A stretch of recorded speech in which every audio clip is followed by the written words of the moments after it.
ada Rasmi dan Indramayu dan juga Atika dari Cirebon. Ya, mereka hadir di depan. Silakan. Saya tetap mematuhi protokol kesehatan kita ya Pak, ya, dengan cara menjaga jarak. Benar.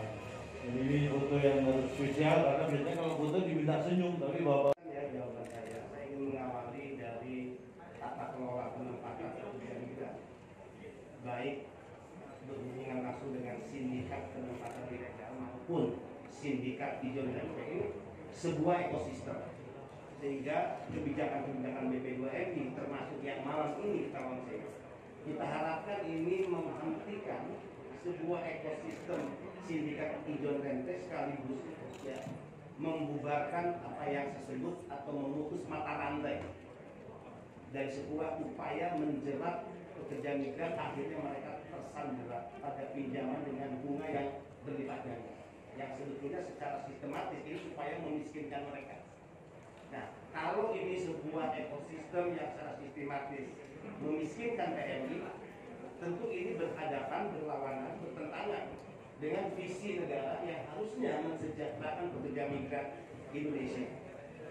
Terkait apa yang terlangsung hari ini, dulu pekerja migran Indonesia untuk mendapatkan modal bekerja, ya mereka hanya punya mimpi indah, cita-cita, harapan tentang masa depan keluarga. Mereka tidak punya modal keluarga.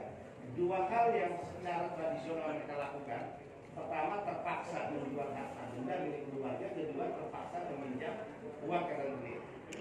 Dan dulu juga ada skema kur. Ini saya harus buka.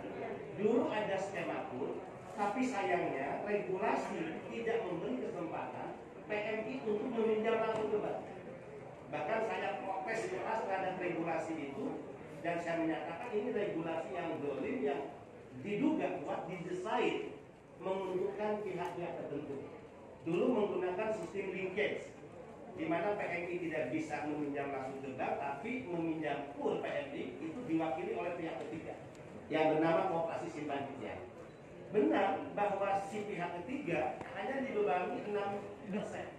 Tapi ketika pihak ketiga setelah berhasil meminjam ke bank, meminjamkan ke PMI, bunganya menjadi 28,8%. Yang akibatnya 8-10 bulan PMI kita tidak menerima gaji apapun karena gajinya langsung dipotong. Nah, ekosistem mata rantai itu kita putus malam hari ini dengan merubah pola ya dari KTA maupun KUR. Pertama, bahwa sekarang PMI harus berhadapan langsung dengan bank, tidak boleh diwakilkan. Berarti seberapa besar bunga yang menjadi ketentuan bank, maka itu yang menjadi beban pekerja migran Indonesia. Kedua, PMI dan keluarga tidak menjadi jaminan ya, atau penjamin atau apalis, sehingga dia tidak akan berhadapan lagi jika ada risiko dikejar-kejar seperti ya, para pihak developer mengejar-kejar pihak yang melakukan pinjaman ya. Kemudian ketiga, PMI sekarang ya sekali lagi hanya diperhadapkan dengan prasyarat yang sangat mudah. Tadi syarat apa saja? Pertama, hanya KTP, dua, foto ya, pas foto dari yang bersangkutan. Ketiga, approval dari UPT BP2MI yang memastikan bahwa yang meminjam ini benar-benar pekerja migran. Ada pertanyaan, kalau begitu negara bisa rugi dong. Misalnya tadi Taiwan ya 38 juta, Hong Kong 40 juta.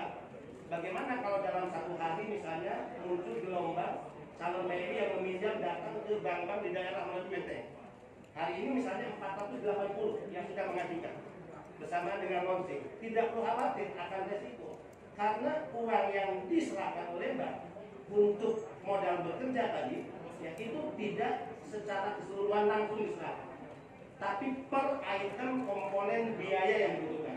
Misalnya minggu ini dia harus mengikuti pendidikan pelatihan, berapa biaya 7 juta, hanya itu yang dikeluarkan ya, tidak langsung keseluruhan. Sehingga Jasindo sudah menghitung persis seberapa besar resiko kalaupun itu ada yang tanggung oleh negara. Kalau ada kan Jasindo nggak boleh berpikir rugi dong ya, dan tidak boleh berbisnis dengan rakyat. Negara tidak boleh berbisnis dengan rakyat. Kalau ada resiko kerugian, tanggung jawab negara. Jadi ini sebetulnya upaya yang membumi hanguskan ekosistem ijon rente dan memutus mata rantai ya dari para rentenir yang saat ini menjerat pekerja migran Indonesia. Idealnya tadi saya sampaikan, kalau pasal 30 idealnya negara membagi uang kepada calon pekerja migran Indonesia, dan kalau 270.000 per tahun yang berangkat kira-kira penempatan di luar pandemi itu hanya 8,7 triliun, kecil bagi negara karena sumbangan PNI per tahunnya 159,6 triliun. Tapi kondisi fiskal kita nggak mampu. Nah, apakah karena kondisi fiskal kita nggak mampu kemudian kita diam? Ya, sebetulnya kan perintah undang-undang ini tahun 2017 ya.